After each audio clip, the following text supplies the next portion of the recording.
안녕하세요. 상승미소입니다. 목요일에 배당주 투자 방송을 했는데 금요일에도 또 업로드 합니다.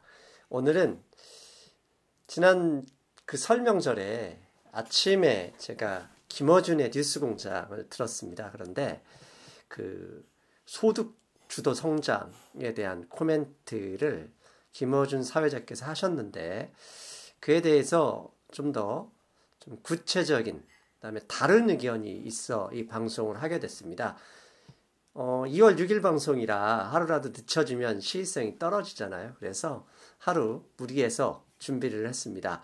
먼저 여러분 김어준 뉴스공장의 인트로 부분입니다. 그걸 직접 음성으로 들어보시겠습니다. 작년 민간 소비가 GDP 성장률에 기여한 비중이 51.9%로 2005년 이후 최고치를 기록했습니다. 작년 경제 성장의 절반 이상을 민간 소비가 이끌었다는 이야기입니다. 각종 통계에 의하면 수입차 판매, 중고차 판매, 온라인 쇼핑 매출, 소비재, 내구재, 준내구재, 비내구재 소비가 모두 늘었으며 해외 여행객이 역대 최대, 국내 축제 방문객 역시 역대 최대입니다. IMF 이후 최악의, 최저의, 역대급 경제 위기를 뜻하는 이런 문구들을 최근 1년 이상 줄기차게 언론을 통해 접해왔는데 작년 한 해 소비지수가 이렇다. 이상하지 않습니까?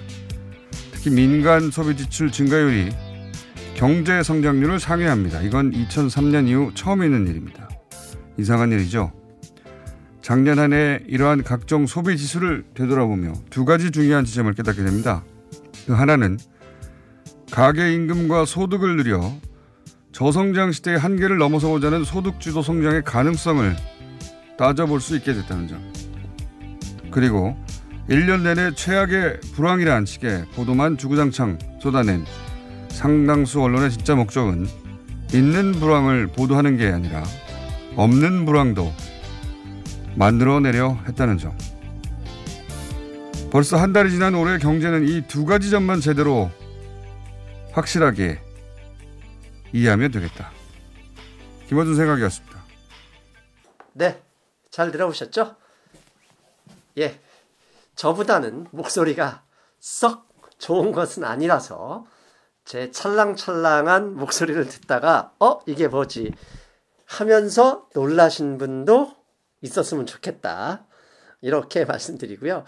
일단 김어준 씨가 방금 인트로에서 했던 이야기를 요약해 보겠습니다. 1번, 2011년 이후 민간 소비 증가가 큰 폭으로 증가했다. 2번, 민간 소비가 작년 경제 성장의 50% 이상을 담당했다. 세 번째, 민간 소비 증가율이 경제 성장률을 초과했다. 그래서 네 번째, 이런 것을 감안할 때 문재인 정부의 소득주도 성장의 성공 가능성을 따져볼 수 있다. 이렇게 이야기했습니다. 그 뒤에 언론의 보도 형태, 기레기들의 형태는 언급하지 않겠습니다. 왜냐하면 김어준 씨의 발언이나 그다음에 현 정부의 소득주도 성장에 대한 이야기는 지지층에 따라서 진영 논리에 의해서 달라지잖아요. 그런데 제가 오늘 이 방송을 준비한 이유는 그 특정 진영을 제가 지지하거나 강력하게 옹호하려고 했던 게 아닙니다. 딱 하나, 민간주도 성장에서 김어준 씨가 놓치고 있던 부분에 대해서 여러분에게 꼭 알려드리고 싶었습니다. 왜? 그 원리, 그다음에 경제적인 원칙에 대해서 알고 계시면 다음번에 다른 뉴스, 다른 기사를 여러분 스스로 해석할 수도 있고요. 그다음에 정부의 정책 방향에 대해서도 앞으로 어떤 방향으로 진행될 수 있으며 내가 만약 투자나 경제에 대해서 준비를 해야 된다면 스스로 선택하거나 판단할 수 있기 때문입니다. 그래서 진영 논리는 완전히 배제합니다. 그래서 김어준 씨만 보고 또 극악적인 발언을 하시는 분도 있을 거고 그분을 무척 좋아하시는 분이 있을 텐데 그거와는 별개로 철저하게 경제 논리만 이분의 발언을 제가 해석, 그 다음에 분석할 것입니다. 자, 가장 먼저 김어준 씨의 그 말씀하신 것을 분석하려면 GDP에 대한 사전 지식이 좀 있어야 됩니다. GDP 성장률, 경제 성장률을 GDP라고 하죠. GDP의 산출 공식을 아주 간단하게 정리했습니다. GDP는 민간의 소비 플러스 기업의 투자 플러스 정부 지출 플러스 수출 마이너스 수입, 즉 무역 흑자를 더한 것이 특정 기간의 GDP입니다. 그래서 이 GDP가 전년도 대비 얼마나 성장했는지를 나타나는데 핵심 지수는 크게 3개입니다. 민간, 기업, 정부 주체 이 3개로 나눠지고요. 수출 마이너스 수입은 무역 흑자이기 때문에 사실 상당히 중요할 수도 있고 중요하지 않은 별 수도 있습니다. 그런데 한국의 경우는 대외 의존도가 높기 때문에 중요하죠. 근데 오늘은 수출 수입에 대해서 이야기하는 게 아니라 민간 소비, 기업 투자 이 2가지 부분 때문에 이 방송을 준비했습니다. 자, 김어준 씨가 얘기한 것처럼 이번에 2018년도 GDP 성장률을 보니 민간 소비의 GDP 전체 차지하는 비율이 50%를 넘었다. 그리고 이게 큰 폭으로 증가했기 때문에 소득주도 성장에 대해서 긍정적으로 이야기할 수도 있다. 한다가 아닙니다. 할 수도 있다. 이렇게 얘기를 했고요. 그 다음에 기업 투자가 많이 증가해서 성장을 이끌면 이게 기업주도 성장. 쉽게 말해서 성장주도의 성장인 거죠. 그래서 성장하게 되면 기업이 계속 성장하고 기업이 계속 투자를 늘려면 일자리가 늘어나고 일자리가 늘어나면서 그로 인해서 소득도 같이 늘어나니 민간 소비를 늘릴 수 있다. 그래서 성장주도 정책이 이 기업 투자를 확대하는 측면이죠. 이게 영어로 보면 이제 크리클 다운이라고 하죠. 나쁜 말로 하면 낙수 효과도 되는데요. 즉 물을 채우면 계속 밑으로 떨어지잖아요. 그래서 크리클 다운 전략이라고 합니다. 그다음에 여기에서 정부 지출은요. 만약에 민간 소비가 줄이게 되면 인간소 부분에 대해서 정부가 유효수를 만들어내고요. 그다음에 기업 투자가 적어졌을 경우에는 그 부족한 만큼 또다시 정부 재정을 해서 유효수요를 만들어내는 역할을 합니다. 그래서 성장이 정차되거나 예상보다 성장이 증가하지 않을 때는 정부가 지출을 늘려 수요를 만들어내는 마중물로 사용하자. 이게 유명한 케인즈 학파죠. 대공황 때부터 이런 전략이 나왔죠.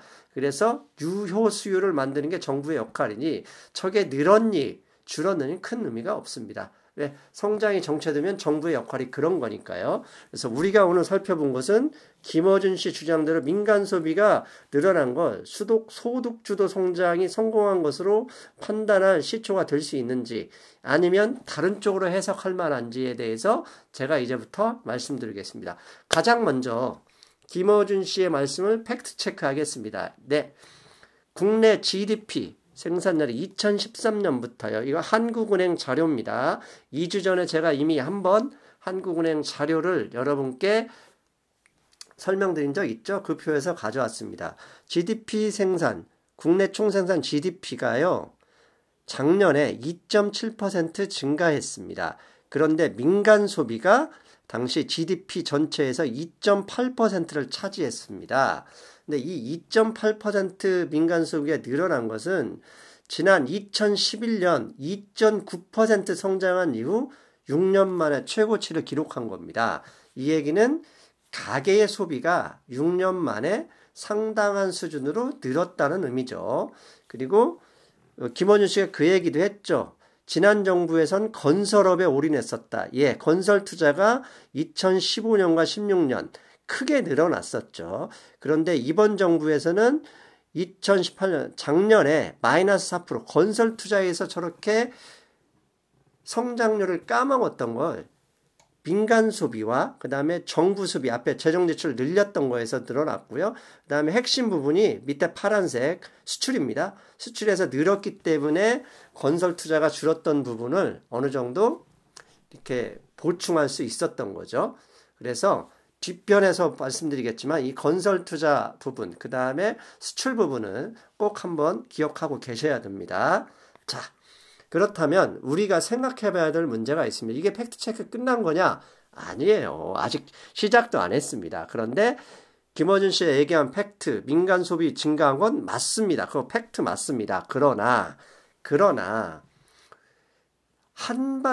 이 어떤 경제를 설명하기 위해서는 도대체 그 민간 소비를 계속 예찬을 했잖아요. 민간 소비를 늘렸다면 민간 소비를 이끌어낸 돈은 어디에서 왔는가에 대한 고민이 김어준 씨는 없었습니다.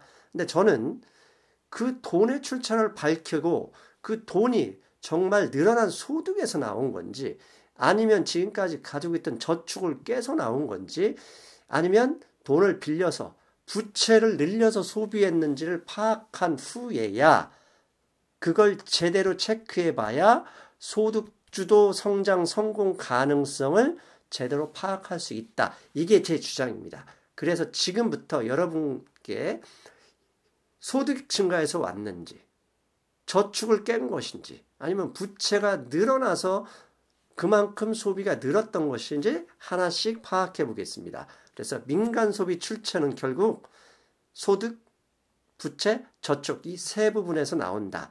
이 세 부분에서 작년에는 도대체 어디에서 돈이 흘러나와서 소비를 했는지 그걸 파악해 보면 소득주도 성장 성공 가능성을 제대로 말할 수 있겠다. 이 제 결론입니다. 그렇다면 소득이 얼마가 늘었는지부터 하나씩 체크해 보겠습니다. 예, 통계청 홈페이지에서 나왔던 겁니다. 안타깝게도 올해가 벌써 2019년인데 2018년 1사분기와 2017년 1사분기를 비교한 자료밖에 없었습니다. 그런데 이 추이가 크게 벗어날 거라고 생각지 않습니다. 잘 보세요. 맨 밑에 소득 분위를 소득별로 1분위에서 10분위까지 나누었는데 중요한 건 첫 번째 전체 평균입니다. 전체 평균이 1년 전보다 3.69% 늘어났습니다. 저만큼 사실 소비로 이어졌다면 GDP가 늘어난 것이죠. 소득 많이 늘었네? 이렇게 말씀드릴 수 있는데 그러나 잘 보십시오. 증감률에 보니까요. 소득 6분위부터는 아예 소득이 마이너스 났습니다. 우리가 생각할 때 소득주도 성장의 핵심 정책이 뭐였죠? 최저임금 상향이었어요. 그럼 최저임금 상향에 가장 민감해야 될 계층이 소득 6분위부터 맨 밑에 계층 10분위까지 이 계층인데 이 계층은 오히려 최저임금이 인상된 것과 반대로 저렇게 마이너스 돼 버렸습니다. 그러면 저건 2018년 1사분기 얘기잖아. 아니죠. 여러분들이 직접 팩트체크 뉴스 검색을 해도 작년에도 똑같았습니다. 작년 1년이 이와 다르지 않았습니다. 즉 여기서 우리가 생각해 봐야 될 문제가 있습니다. 소득 하위 계층이 소득이 하락했다는 것은 최저임금 인상으로 오히려 혜택을 본 사람도 분명히 있지만 최저임금 부담 때문에 자영업자나 중소기업에서 아예 일자리를 정리해버려서 해고했을 가능성도 유추해 볼 수 있다. 이게 첫 번째입니다. 그리고 두 번째, 최저임금을 핑계로 고용정리해서 기업은 수익을 더 확대시킨 사람도 있었고 최저임금을 핑계로 임대료 등을 올린 고소득층에는 오히려 이점을 줬을 수도 있겠다라고 판단할 수 있습니다. 그 근거는 1분위 소득이 10% 이상 가장 많이 증가했다는 사실에서 제가 추론해 본 겁니다. 그렇다면 이를 볼 때 상위권 소득을 감안했을 때 상위권 소득자를 빼버리면 전체 평균 3.69보다 크게 줄어들었을 가능성이 있다. 즉 민간 소득 증가가 소비를 이끌어낸 것이라고 말하기는 어렵다. 이렇게 주장하겠다는 얘기입니다. 그렇다면 아예 맨 위와 일부 하락계층을 뺀 연도별 가계소득 중위권 증가액은 얼마인지 한번 살펴보려고 자료를 찾아보니까 통계청에서 작년 말에 냈던 자료가 있었습니다. 즉 상위권과 평균의 오류를 빼버리고 중위권 부분만 소득을 조사해 봤다는 얘기죠. 그랬더니 2015년에서 16년은 3.9% 소득이 증가했고요. 그 다음에 17년에는 1.7%, 작년에는 1.1% 증가에 그쳤습니다. 즉 정권이 교체한 이후 문재인 정권이 출범한 게 2017년이죠. 17년과 18년 2년 동안 소득주도 성장 정책을 펼쳤지만 중위권 소득 증가세는 더 줄어들었다. 이렇게 지금 자료가 보이네요. 즉 GDP, 민간 소비 증가액이 늘어난 만큼 중위권 소득이 늘어난 것 같지는 않습니다. 이걸로 보면. 물론 저 증가율만 가지고 팩트체크하기는 어렵습니다. 왜냐하면 소득이 점점 늘어날수록요. 수학 체감의 법칙이 있기 때문에 증가율은 더 떨어집니다. 왜? 선진국일수록 경제성장률 그 수치 자체가 떨어지고요. 저후진국일수록 수치 자체가 높잖아요. 왜? 조금만 성장해도 그 증가율이 엄청나기 때문이죠. 그래서 앞에 있는 부분과 같이 합쳐서 판단할 때 고소득층은 소득이 많이 늘었지만 저소득층은 오히려 줄었다. 그리고 고소득층이 늘어난 게 소비로 전액 이어진 것인지는 확실치는 않다. 왜냐하면 고소득층이 늘어난 만큼 소비를 전적으로 하지는 않습니다. 왜? 엥겔 지수에서도 나타나잖아요. 소득이 적은 사람이 소득이 조금 10만 원, 20만 원 늘면 그게 다 소비로 이어지지만 고소득층은 아무리 쓸 수 있는 한계가 있기 때문에요. 그게 저축으로 가거나 밖으로 빠져나갈 가능성이 많습니다. 그래서 고소득층 소득공급 비율대로 소득이 늘지 않았을 가능성이 높다. 이렇게 말씀드릴 수 있습니다. 자, 두 번째 그렇다면 소득이 앞에서 말씀드렸죠. 소득이 민간 소비를 이끌어낸 그 주체 같지는 않습니다. 앞에서 여러분 보셨잖아요. 그 주체 같지는 않습니다. 그렇다면 두 번째, 대출을 늘렸는지, 대출이 증가해서 혹시 소비를 늘린 것은 아닌지 파악해 봐야죠. 그래서 가계대출 증가율을 찾아봤습니다. 금융위원회 자료를 근거로 지난 2019년 초에요. 서울신문이 보도한 내용입니다. 서울신문은요. 먼저 위가 가계부채 증가율인데요. 가계부채 증가율이 2010년에 10.9%, 16년에 11.6%로 증가했지만 작년에는 3분기 말까지 6.7%로 증가율이 많이 떨어졌습니다. 자, 저게 전체 증가율입니다. 늘어났지만 증가했던 그 비율이 줄어들었다는 얘기입니다. 즉 2017년, 18년 문재인 정부가 가계부채 억제 정책, 대출 억제 정책을 폈기 때문에 증가율은 떨어진 게 맞지만 증가율 자체가 경제성장률을 넘어섰죠. 6.7%, 8.1% 상당히 높은 증가율을 보였습니다. 그리고 좀 비정상적인 거죠. 지난주에 제가 부동산 시장 팩트체크하면서 전세자금 대출이 비정상적으로 늘고 있다는 얘기 말씀드렸죠. 당연히 2017년 말 기준으로도 전세자금 대출이 무려 1년 전보다 26조 원 정도 늘어났습니다. 즉 가계대출 증가율에서 전세자금 비중을 봤을 때 주택담보대출의 비중은 줄었지만 전세자금 비중이 상당히 늘었다. 이런 것을 우리가 파악할 수 있죠. 아무튼 가계부채 증가율이 전년도보다 떨어지긴 했지만 전체 돈의 양을 늘린 것은 팩트다. 그러므로 우리는 이렇게 결론 내릴 수 있죠. 민간 소득 증가율보다 높은 가계부채 증가율을 고려할 때 부채 증가가 소비의 증가로 이어졌을 가능성이 아주 높다. 개연성이 아주 높다. 이렇게 말씀드릴 수 있겠습니다. 자, 마지막으로 저축률을 생각해 보겠습니다. 저축을 다 깨서 소비했는지 확인해 봤더니 지난 3년간의 저축률입니다. 이것은 한국은행 경제통계 사이트에서 찾아온 겁니다. 여러분도 보시면 되는데요. 저축은 작년 3분기에도 늘어났습니다. 그리고 이게 지난 2015년, 16년보다는 상당히 늘어난 수치인 건 분명합니다. 즉 저축률은 지난 문재인 정부 출범 이후 전체적으로 증가했다. 그러면 이것에 대한 해석을 어떻게 해야 되느냐? 첫째, 불황, 경제 위기 이런 거에 대비해 가계에서는 부채를 늘리긴 했지만 일부에서는 늘린 부채로 바로 저축을 늘리기도 했다. 이렇게 말할 수도 있고요. 반대로 부채를 늘린 쪽은 소비를 했지만 앞부분에서 말씀드렸죠. 일분이 고소득자의 소득이 늘어났기 때문에 그들의 저축률이 늘어났다. 이렇게 해석할 수도 있고요. 그다음에 민간이기 때문에 기업의 저축률도 여기에 포함되어 있다는 사실, 그렇게 얘기할 수 있죠.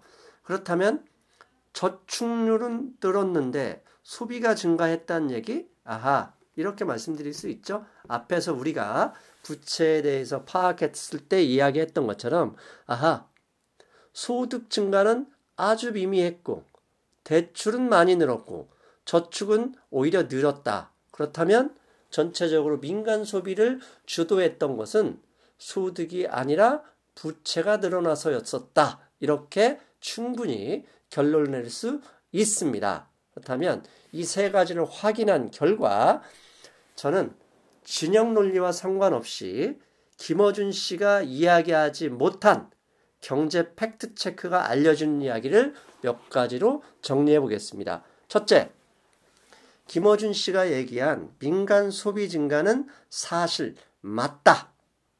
즉, 이 민간 소비가 왜 늘었냐? 앞에서 말씀드렸죠. 부채가 늘어난 개연성도 있지만 앞에서 제가 수출 잠깐 얘기했지 않습니까? 수출이 4%나 늘었고 그 다음에 정부 복지비용 지출 확대 이런 측면의 영향을 받아서 건설 부분의 마이너스를 어느 정도 상쇄했다. 여기에 플러스 민간 소비가 증가한 것은 사실, 팩트다. 이게 첫 번째입니다.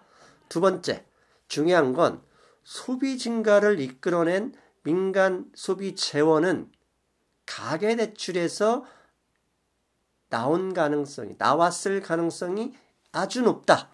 그걸 100% 증명할 수는 없지 않습니까? 앞에서 말씀드린 세 가지 팩트를 해서 추론한 결과 가계대출에서 소비의 재원이 나왔다. 이렇게 말씀드릴 수 있겠습니다. 즉 작년 3분기까지 전년 대비 가계대출은 6.7% 증가했습니다. 이 중에 핵심은 전세자금 대출이었다. 즉 전세자금 대출이 올해 초에 부동산 붐과 함께 많이 늘었지만 2년 후에 전세 만기가 와서 이제 최근에 하락한 전세 가격에 맞춰지면 대규모 깡통 전세에 대한 위험성이 상존한다. 또한 전세 자금이 떨어진 만큼 대출을 상환하겠죠?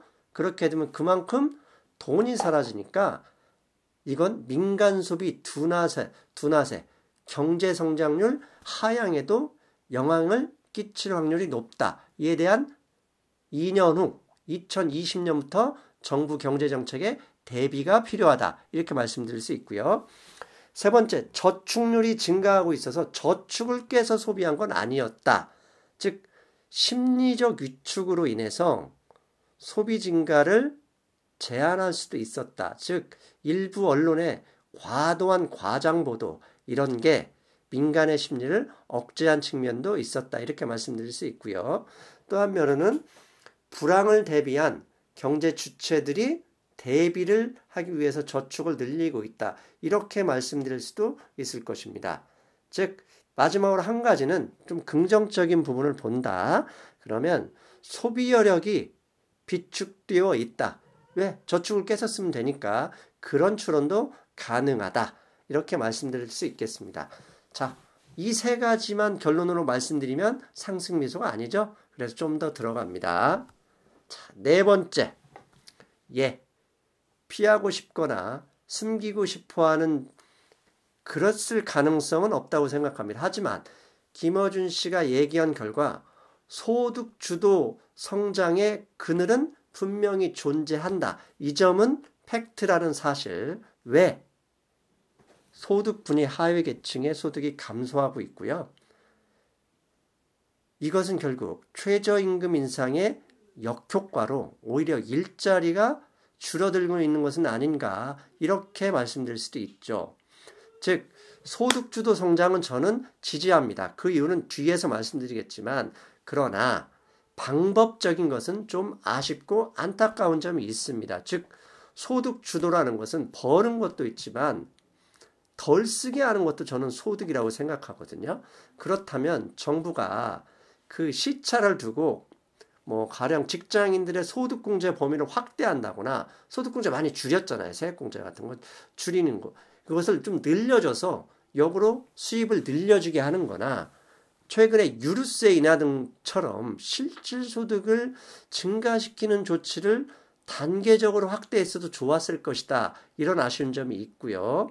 또 대기업, 중소기업, 자영업자들이 일괄적으로 최저임금을 적용하게 되면 우리나라 형편상 2, 3인 이하의 고용을 하고 있는 자영업자나 대기업에서 완전히 압박받는 중소기업의 경우 외국인 노동자를 찾을 수밖에 없었습니다. 그래서 대기업이나 중소기업, 그 다음에 3인, 2인 이하에 고용하는 자영업자 안에는 뭔가 인센티브나 이게 다르게 적용을 했으면 더 좋지 않았을까 이런 점을 말씀드립니다. 예를 들면 만약에 최저임금 때문에 사람을 자른다 그러면 대부분은 2, 3인 이하 이런 자영업자들의 피해를 입거든요. 이런 자영업자라면 일부 그 최저임금의 인상 부분만큼 정부가 공제, 세금 부분에 있어서 공제를 확대한다거나 다른 지원책을 통해서 실질적으로 도움이 되었으면 어땠을까 이런 아쉬움을 말씀드립니다.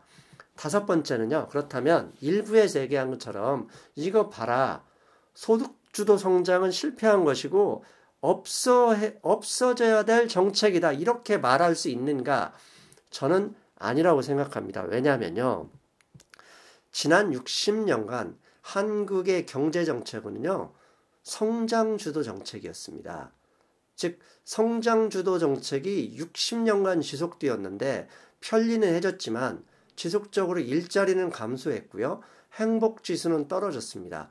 그리고 자본주의, 민주 사이의 적이라고 할 수 있는 빈부격차가 오히려 확대되었다는 얘기입니다. 이 얘기는 성장을 통해서 낙수 효과를 보긴 봤지만 자본이 더 큰 이익을 차지하고 있을 뿐 그 밑에 있는 중산층이 사라지고 있으니 이것에 대해서 다시 한번 고민해 볼 때는 됐다.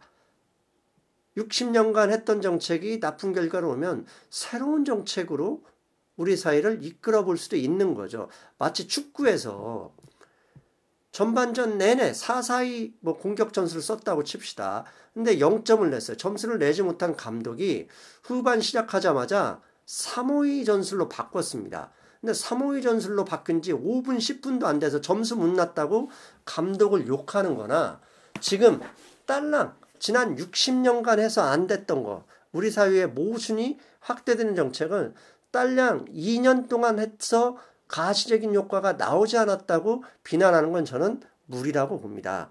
처음 시도하는 정책, 이런 정책은 당연히 실수할 수도 있고 단점도 보입니다. 즉 단점을 보완하면서 진행 상황을 지켜보는 게 어떨까? 이게 제 생각입니다. 그리고 만약에 정권이 이 기간 5년 동안 했는데 적어도 3년 정도 지나보면 알겠죠. 가시적인 효과가 없으면 바로 국회의원 선거와 연결되고 정권을 바꾸어버리면 되죠. 60년간 해왔던 정책을 단 2년 만에 어떻게 바꿀 수 있겠습니까?